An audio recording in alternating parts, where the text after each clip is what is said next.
नमस्कार, मैं रविश कुमार। 15 जून की रात वास्तविक नियंत्रण रेखा पर भारत और चीन की सेना के बीच झड़प होती है। पूरा 16 जून बीत जाता है और 17 जून की दोपहर प्रधानमंत्री मोदी का बयान आता है। वे कहते हैं कि हमें गर्व है कि सैनिक मारते मारते मरे हैं। भारत अपनी अखंडता और संप्रभुता को सर्वोच्च समझता है और उसकी रक्षा करने के लिए सक्षम है। जहां कहीं हमारे मतभेद भी रहे हैं, हमने हमेशा ही ये प्रयास किया है कि मतभेद विवाद न बने, डिफरेंसेस डिस्प्यूट्स में न बदले। हम कभी किसी को भी उकसाते नहीं हैं, लेकिन हम अपने देश की अखंडता और संप्रभुता के साथ समझौता भी नहीं करते हैं। जब भी समय आया है, हमने देश की अखंडता और संप्रभुता की रक्षा करने में अपनी शक्ति का प्रदर्शन किया है, अपनी क्षमताओं को साबित किया है।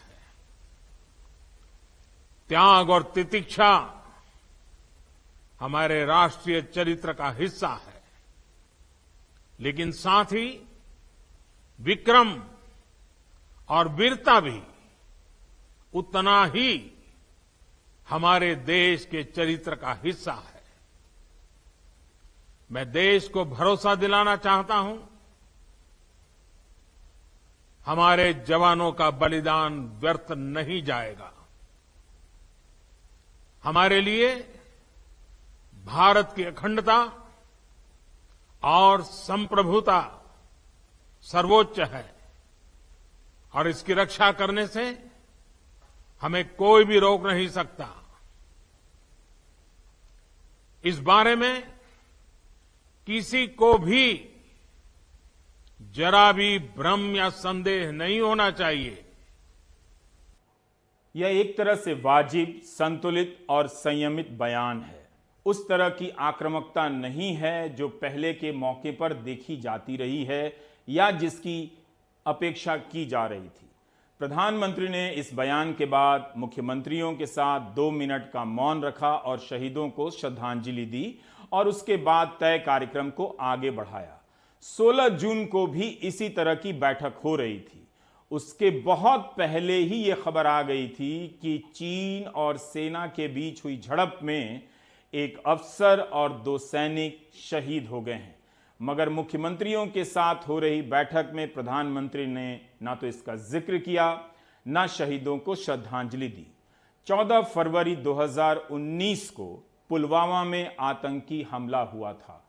उस दिन भी प्रधानमंत्री ने तुरंत बयान नहीं दिया था, लेकिन 15 फरवरी को बयान दिया था। उस बयान में उन्होंने पाकिस्तान का नाम नहीं लिया था, लेकिन पड़ोसी देश कहकर संबोधित किया था और उस बयान में काफी आक्रामकता थी जो इस बार के बयान में नहीं है। इस हमले की वजह से देश में जितना आक्रोश है, लोगों का खून खौल रहा है, ये मैं भली भांति समझ पा रहा हूं। इस समय जो देश की अपेक्षाएं हैं, कुछ कर गुजरने की भावनाएं हैं, वो भी स्वाभाविक है। हमारे सुरक्षा बलों को पूर्ण स्वतंत्रता दे दी गई है।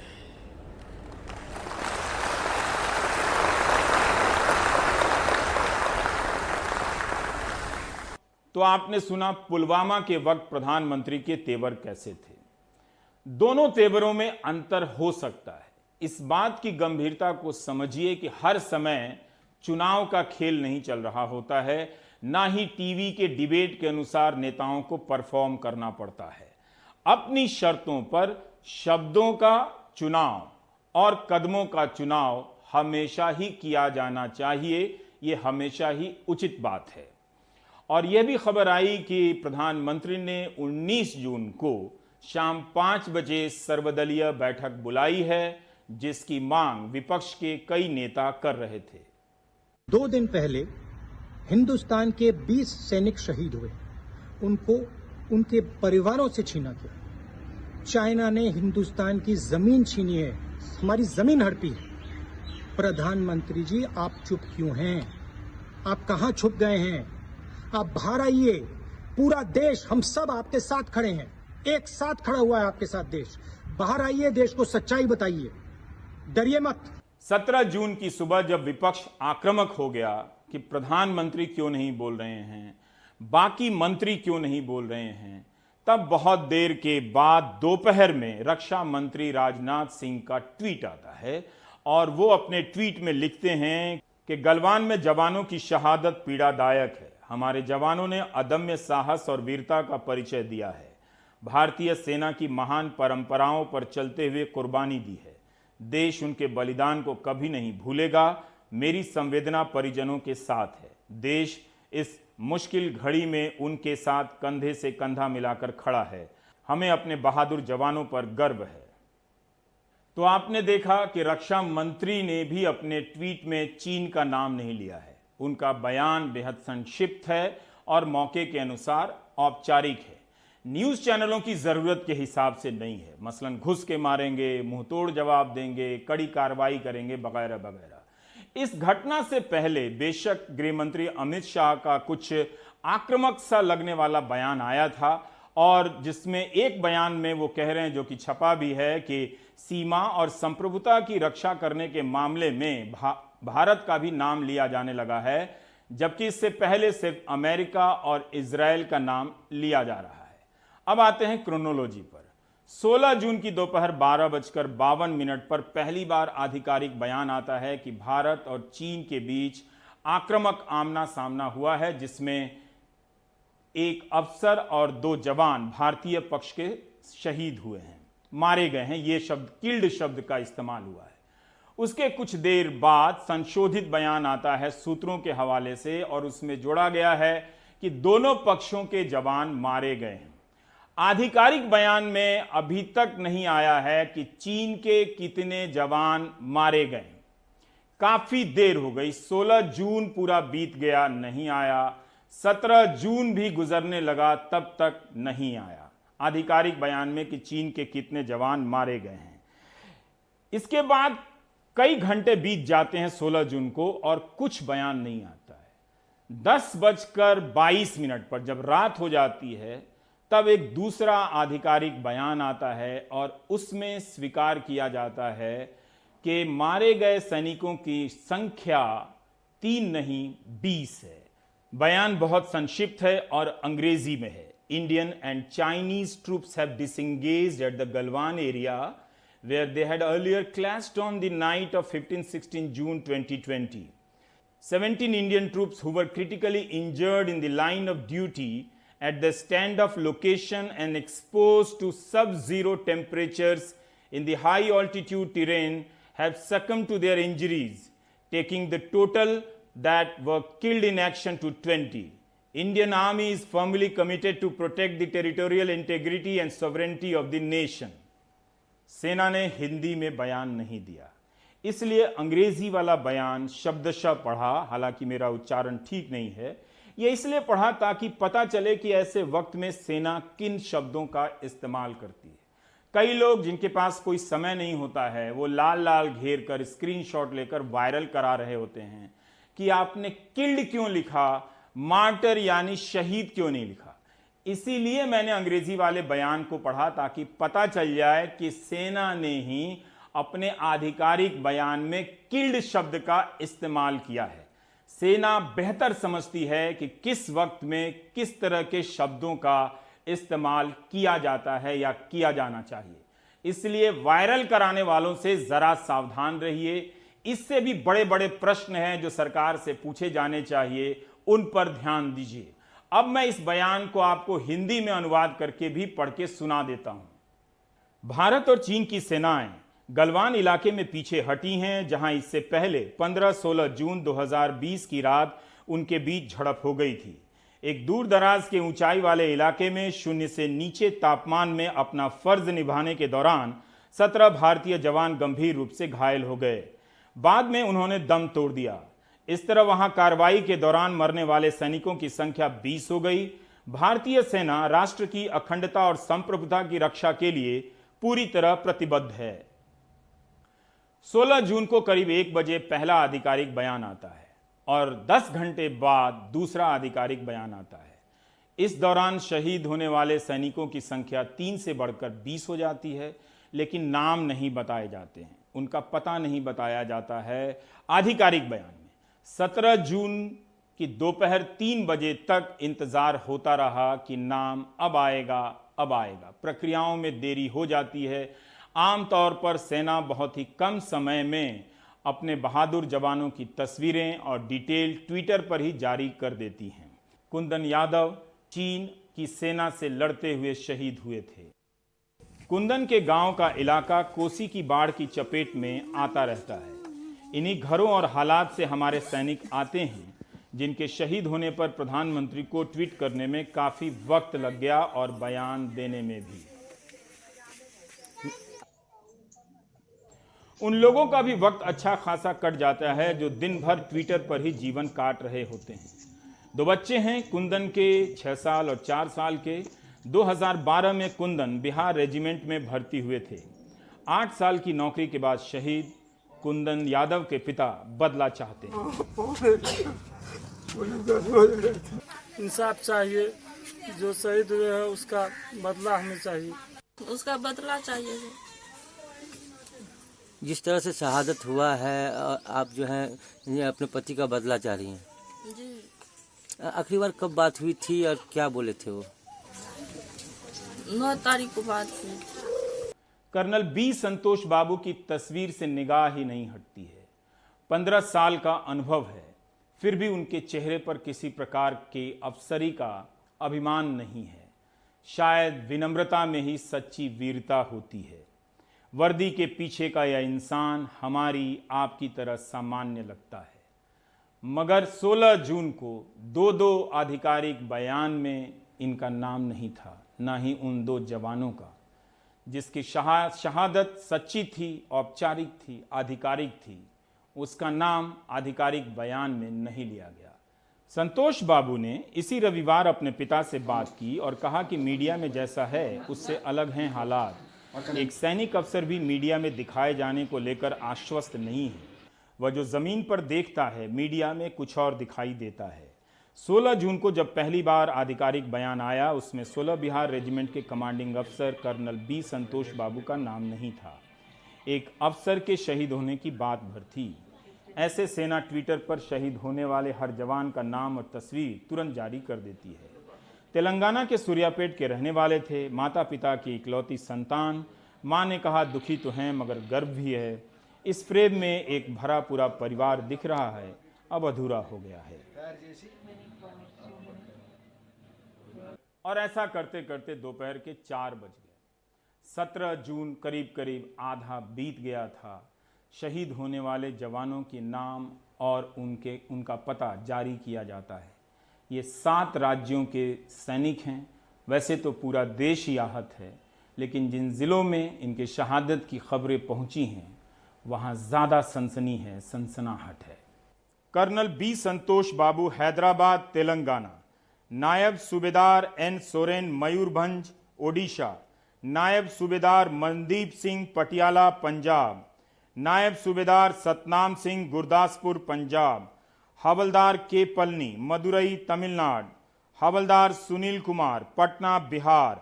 हवलदार विपुल रॉय, मेरठ, उत्तर प्रदेश। नायक दीपक कुमार, रीवा, मध्य प्रदेश। सिपाही राजेश ओरंग, बीरभूम, पश्चिम बंगाल। सिपाही कुंदन कुमार ओझा, साहिबगंज, झारखंड। सिपाही गणेश राम, कांकेर, छत्तीसगढ़। सिपाही चंद्रकांत प्रधान, कंधमाल, ओडिशा। सिपाही अंकुश, हमीरपुर, हिमाचल प्रदेश। सिपाही गुरबिंदर, संगरूर, पंजाब। सिपाही गुरतेज सिंह, मनसा, पंजाब। सिपाही चंदन कुमार, भोजपुर बिहार, सिपाही कुंदन कुमार सहरसा बिहार, सिपाही अमन कुमार समस्तीपुर बिहार, सिपाही जय किशोर सिंह वैशाली बिहार, सिपाही गणेश हंसदा पूर्वी सिंहभूम बिहार।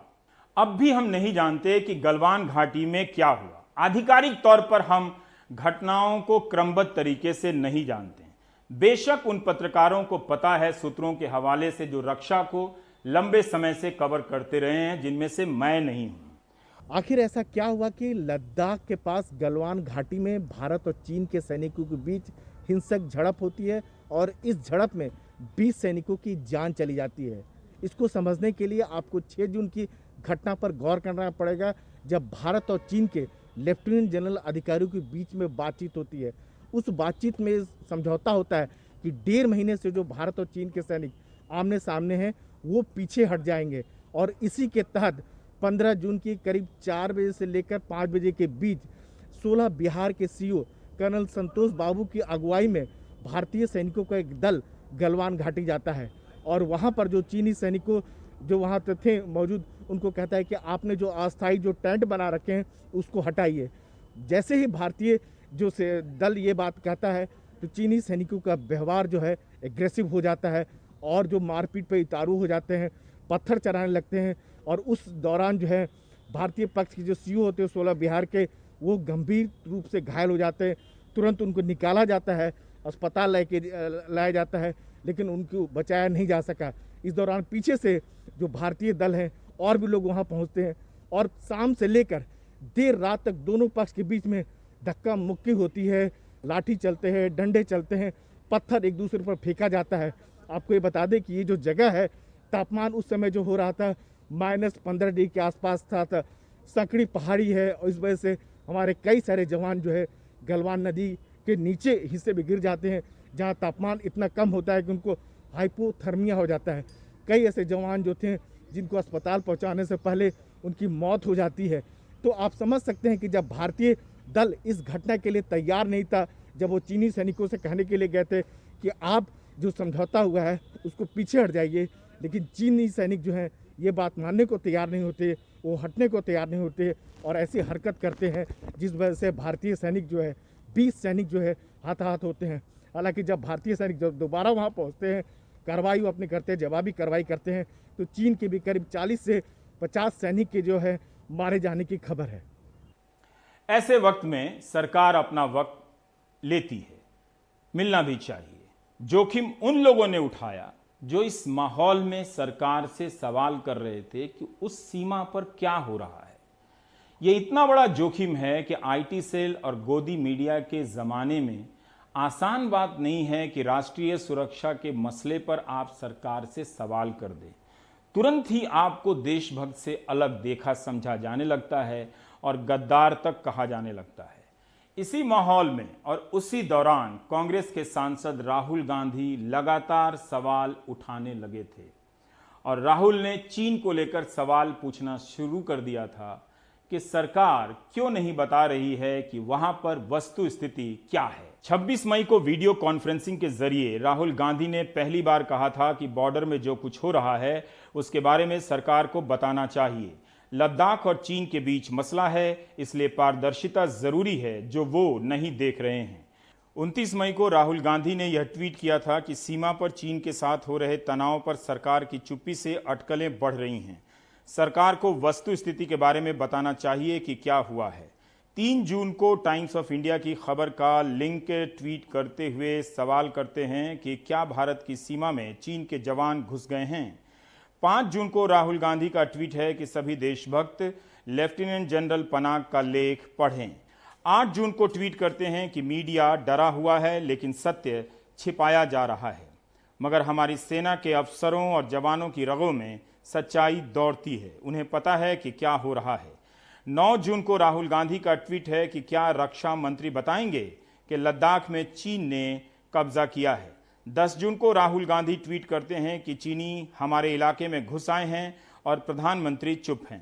11 जून को संबित पात्रा ट्वीट करते हैं सेना के पूर्व अधिकारियों के बयान को हैशटैग बनाते हैं कि राहुल ने सेना का अपमान किया है। सेना के 71 पूर्व अफसर राहुल के ट्वीट की निंदा करते हुए कहते हैं कि राहुल को उस इलाके का इतिहास पढ़ना चाहिए और 1962 की नेहरू की चूक को नहीं भूलना चाहिए। उन्हें गलत, देश विरोधी और सुरक्षा से खिलवाड़ करने वाली बातें करके सेना की फोर्स का मनोबल कम नहीं करना चाहिए। क्या चीन ने भारत की जमीन पर कब्जा किया है? ये सवाल पूछना एक ऐसे समय में जब विपक्षी दल कांग्रेस निहायत कमजोर हो चुकी है, आसान बात नहीं थी।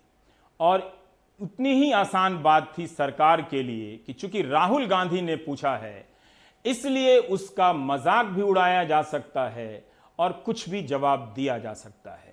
जवाब देने के लिए आए केंद्रीय कानून मंत्री रविशंकर प्रसाद। राहुल गांधी को इतनी तो समझदारी होनी चाहिए कि चीन के साथ सामरिक संबंधों पर ट्विटर से सवाल नहीं पूछा करते।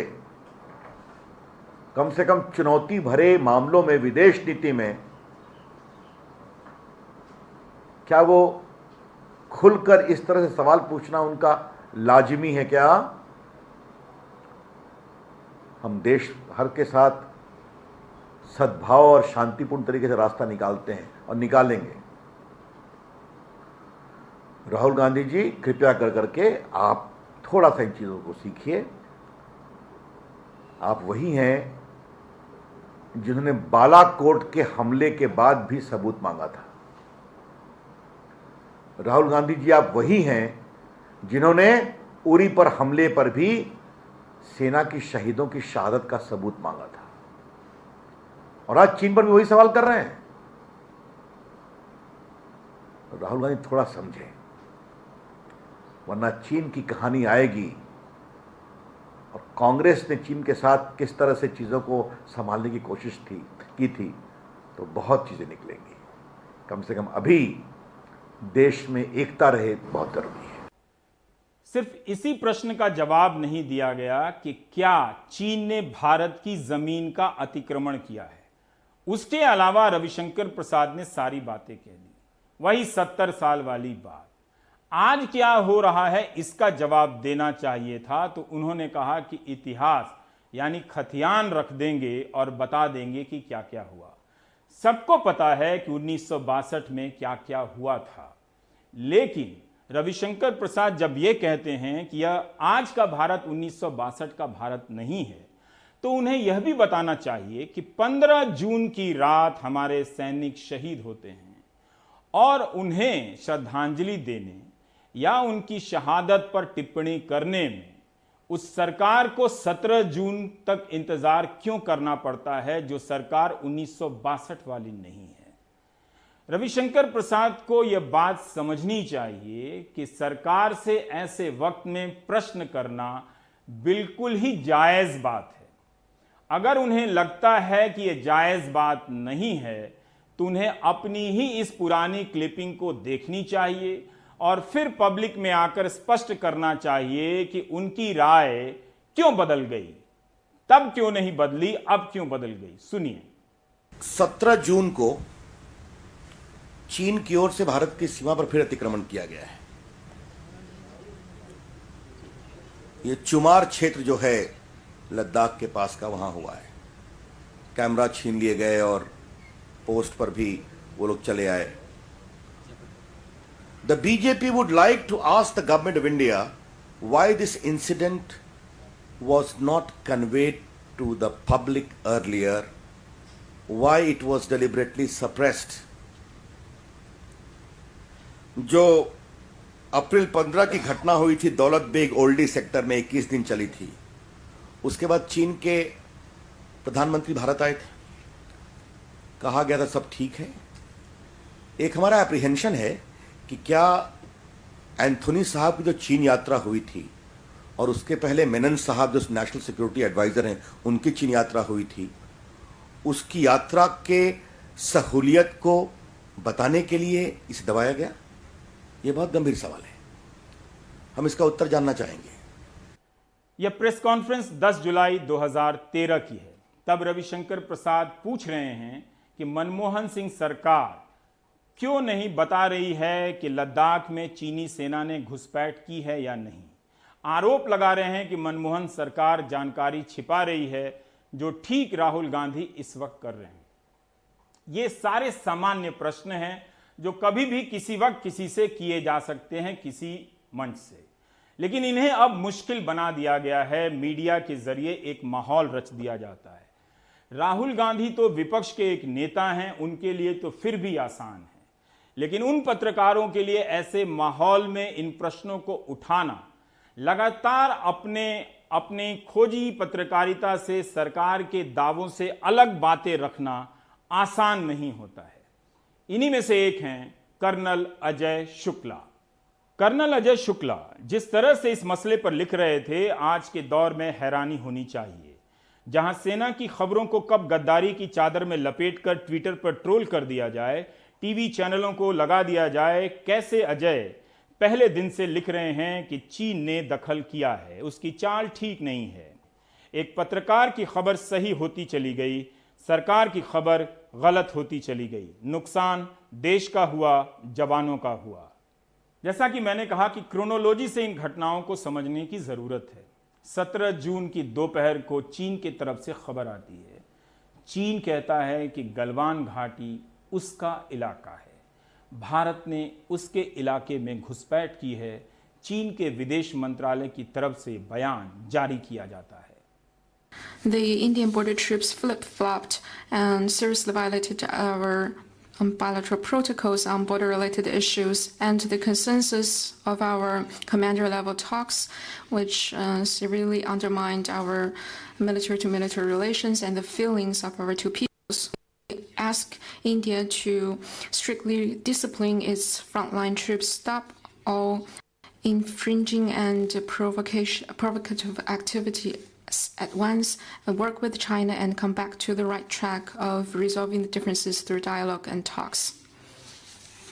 And regarding the specifics, the two sides border troops are now jointly dealing with the relevant matters on the ground. I have nothing to add at the moment. लेकिन उसके बाद दोनों देशों के विदेश मंत्रियों की बात हुई और भारत ने भी अपना पक्ष रखा। भारतीय विदेश मंत्रालय के बयानों के अनुसार चीन ने जानबूझकर उकसाने वाली कार्रवाई की है। जमीनी हालात बदलने की चीन की सोची समझी कोशिश थी। भारत की तरफ एलएसी में चीन ने निर्माण की कोशिश की। चीन को अपनी हरकत पर विचार करना चाहिए था। दोनों पक्षों में 6 जून के फैसले पर अमल की सहमति बनी थी, जिसे चीन ने तोड़ा। दोनों पक्ष 6 जून के समझौते के मुताबिक अमन चैन बहाल करेंगे। दोनों ही पक्ष एलएसी पर एकतरफा कार्रवाई नहीं करेंगे। और अब हमारे साथ अजय शुक्ला हैं, जो लगातार मई के महीने से ही बिजनेस स्टैंडर्ड अपने ब्लॉग अजय शुक्ला blogspot.com पे लिखते जा रहे हैं और काफ़ी कुछ सुना भी है। अजय शुक्ला ने ट्रोल किए गए हैं। सेना के जानकार जो अधिकारी हैं उन्होंने भी अजय के प्रति काफ़ी नाराज़गी व्यक्त की है। अजय, आप दूसरे दिन हमसे जुड़ रहे हैं, बहुत बहुत शुक्रिया आपका। मैं यही जानना चाहता हूं कि प्रधानमंत्री ने जो बयान दिया है, जिसकी प्रतीक्षा इंतज़ार हम जिस बयान का 16 जून को कर रहे थे, मुख्यमंत्रियों की बैठक में जो दिया है, उसे आप किस नज़र से देखते हैं? रवीश, ऐसी हालात में जहाँ पे दो आर्मीज जो है आईबॉल टू आईबॉल टिके हुए हैं बॉर्डर के ऊपर, और वो भी चीन देश जो कि एक बहुत ही बड़ा देश और पावरफुल देश है, 1 महीना अभी हो गया है बॉर्डर के ऊपर ये क्राइसिस जो है चली जा रही है। प्रधानमंत्री ने जो बयान दिया है मेरे ख्याल में बहुत ज़रूरी बयान था। मैं सिर्फ ये कामना करता हूँ कि अच्छा रहता अगर ये बयान थोड़ा पहले आता। देश को जो है जिस दिशा में जाना था इस मामले में, वो सबको पहले पता चलता, और ख़ास करके चीन के साथ जो बातचीत चल रही है या इस मसले को हल करने के लिए, वो पहले जो है बताया जाता, सब लोगों के साथ शेयर किया जाता, ऑपोजिशन पार्टीज के साथ जो है बातचीत करके जो है सब एक पन्ने पे आते, ये अच्छा रहता। लेकिन देर आए दुरुस्त आए। अच्छा हुआ कि प्रधानमंत्री ने अभी देश को जो है सही दिशा दिखाया है। एक जो आप लगातार ये सवाल उठा रहे हैं कि चीन ने भारत के इलाके पर दखल किया है, लेकिन जो विदेश मंत्रालय की तरफ से जो बयान आया है और जिसका अनुवाद हमने किया है और वो मैं आपको पढ़ के सुनाना चाहता हूं, उसमें यह है कि चीन ने जानबूझकर उकसाने वाली कार्रवाई की, जमीनी हालात बदलने की चीन की सोची समझी कोशिश थी। ये जमीनी हालात क्या हैं आप बताएं। और भारत की तरफ LAC में चीन ने निर्माण की कोशिश की, चीन को अपनी हरकत पर विचार करना चाहिए। अजय, मैं इन दो बातों का मतलब आपसे जानना चाहता हूं कि क्या ये दो बातें वही हैं जो आप कह रहे हैं, जमीनी हालात बदलने की चीन की सोची समझी कोशिश थी और भारत की तरफ LAC में चीन ने निर्माण की कोशिश की। क्या आप हमारे दर्शकों को भी समझा सकते हैं कि भारत की तरफ LAC में निर्माण की कोशिश का क्या मतलब हुआ? क्या भारत अब मान रहा है जो आप लोग कह रहे हैं या इस बयान में कुछ अलग बातें कही जा रही हैं? मेरे समझ में इस बयान में वही कहा जा रहा है जो मैं और कई और जो है संवाददाता हैं कई दिनों से कहे जा रहे हैं, और वो ये है कि जो लाइन ऑफ एक्शन कंट्रोल है, जो सीमा जो है प्रैक्टिकल सीमा जो बनती है भारत और चीन के सैनिकों के बीच में, और उस सीमा को पार करके चीन के सैनिक अंदर आए हुए हैं। ये बात जो है अभी फॉरेन मिनिस्ट्री जो है मंजूर कर रही है। आज तक कहने की कोशिश ये रही है सरकार की कि चीन जो है भारतीय टेरिटरी के अंदर नहीं आया है। तो अभी ये मंजूर किया गया है कि ये वाकई में जो है चीन के सैनिक अंदर आए थे और यहाँ पे दूसरी बात कंस्ट्रक्शन एक्टिविटी कर रहे हैं, वो अपने बंकर बना रहे हैं, अपने मोर्चे खोद रहे हैं, अपने डिफेंस के लिए तैयारियां कर रहे हैं, और इससे ये जाहिर होता है कि चीन के सैनिक टिकने के लिए यहाँ पे आए हुए हैं, ना कि जो है दहिया छू के वापस जाने के लिए। तो एक किस्म से जो है ये बातें सब अभी खुले में आ रही हैं जो कि आज तक छिपाई जा रही थी, और ये बहुत ज़रूरी बात है एक कोहेरेंट नेशनल रिस्पांस को तैयार करने के लिए, जिसमें सब लोग, विपक्षी दल, भारत की पब्लिक और सरकार एक ही पन्ने पे हों और जो है सही कार्रवाई जो की जानी चाहिए चीन के घुसपैठियों को बाहर निकालने के लिए, उस दिशा में जाने के लिए। पर अजय, मैं ये जानना चाहता हूं कि राहुल गांधी की आलोचना जब रविशंकर प्रसाद ने की तो उन्होंने पहली पंक्ति में यही कहा कि चीन का मामला है और ऐसे मामले में सार्वजनिक तौर पर सवाल नहीं पूछे जाने चाहिए। आप कह रहे हैं कि एक जवाब, राष्ट्रीय जवाब तैयार करने में उन सवालों के जवाब बहुत ज़रूरी हैं। कुछ लोग ऐसा सोचते होंगे कि शायद सारी बात बताने की ज़रूरत नहीं है, कुछ बातें गुप्त रखने की है। तो अगर हम सरकार के इस पहलू को मान भी लें तो चुप रहने से सरकार को इन एक महीने में क्या फायदा हुआ आपकी नजर में? कोई फायदा नहीं हुआ, नुकसान ही हुआ है, क्योंकि सब लोग जो है इस अनसर्टेनिटी में थे कि हो क्या रहा है जमीन के ऊपर। विपक्षी दलों को भी नहीं पता था, सरकार को भी नहीं पता था। मेरे समझ में सरकार का ये कहना कि ये चीन से जुड़ा हुआ मामला है, इस पे कोई सवाल नहीं उठाया जाना चाहिए, ये बिल्कुल गलत बात है। ये तो मेरे समझ में तो ये और भी जरूरी होता है जबकि एक बहुत भारी समस्या सिर के ऊपर आ जाती है कि सब लोग एक ही पन्ने पे हों, एक ही दिशा में खींचें और एज अ देश जो है कोहेरेंट तरीके से जो है अपना जवाब बनाएं। तो मेरे ख्याल में ये रविशंकर प्रसाद की बात बिल्कुल गलत थी और सरकार जो है अभी सही कार्रवाई कर रहा है ये सब बातों को खुले में लाने से। पर आज अजय, आपने कल की घटना के बाद एक नया लेख लिखा है और जिसमें लिखा है कि 5 चीजें नई हो गई हैं जिसे हमें देखने समझने की जरूरत है। गलवान जैसे नए इलाके में घुसपैठ हुई है। अब मैं विशेषज्ञ नहीं हूं रक्षा मामलों का, आप ही लोगों का पढ़ता रहता हूं, फिर भी मैं जानना चाहता हूं कि जब आप ये कह रहे हैं कि गलवान जैसे नए इलाके में इंट्रूजन हुआ है, आप अंग्रेजी के शब्द का इस्तेमाल करते हैं, तो इसका क्या मतलब है? नया इलाका कहने का क्या मतलब है? देखिए, भारत और चीन के सीमा के साथ ये बहुत ही लंबी सीमा है, 3,488 किलोमीटर लंबी सीमा है। इसमें माना जाता है कि 14 ऐसी जगह हैं जहां पर दोनों तरफ के क्लेम्स जो हैं एक किस्म से ओवरलैप करते हैं। चीन का क्लेम एक है, भारत का क्लेम कुछ और है, और यहाँ पे जो दोनों देशों के पेट्रोल जब आते हैं तो आमना सामना जो है और एक किस्म से क्लैश होना कई बारी हो जाता है इन 14 जगहों पे। इन 14 जगहों में गलवान का नाम जो है आज तक नहीं जोड़ा गया है। गलवान पे जो है नॉर्मली चीन के पेट्रोल्स अंदर नहीं आते हैं। भारतीय पेट्रोल जहां पर भारत का कहना है कि सीमा यहां तक है, वहां तक भारत पेट्रोल भेजता रहा है, और कोई जो है आमना सामना नहीं हुआ है आज तक यहाँ पर। इस बारी जो है इस इलाके में आने से चीन या तो कुछ और बताना चाह रहा है कि हम इस इलाके में जो है हमारे कोई नए इंटरेस्ट आ चुके हैं, या तो फिर चीन बिल्कुल ही कुछ और ही सोच के आया हुआ है जो कि हमारे समझ में आ नहीं रहा है।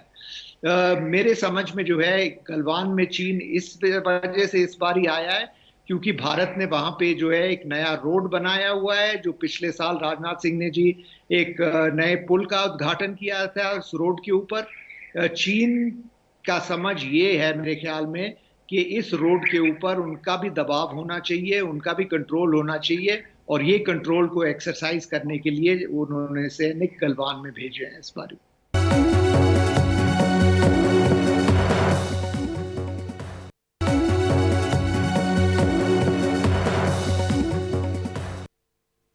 अजय, जब भारत के विदेश मंत्रालय का जब बयान आया है और उसमें यह है कि भारत की तरफ LAC में चीन ने निर्माण की कोशिश की है और आप लोग कह रहे हैं कि 8 किलोमीटर अंदर आ गया है, तो क्या दोनों में अंतर है?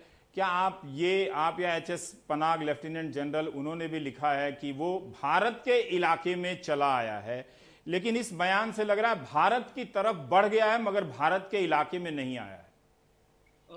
मेरे ख्याल में जो है जमीनी हालात तो साफ है, क्योंकि हमारे फौजी भाई वहां पे इस वक्त डिप्लॉय किए गए हैं, उनसे रिपोर्टें आती हैं जमीन से। उनका कहना यह है कि चीन ना सिर्फ भारतीय टेरिटरी के अंदर भारतीय सीमा को पार करके अंदर आया है, बल्कि अंदर आके ये सड़क तैयार कर रहे हैं, ट्रैक्स तैयार कर रहे हैं और अपने मोर्चे वगैरह तैयार कर रहे हैं। तो ये कंस्ट्रक्शन एक्टिविटी भारत की तरफ हो रही है सीमा के।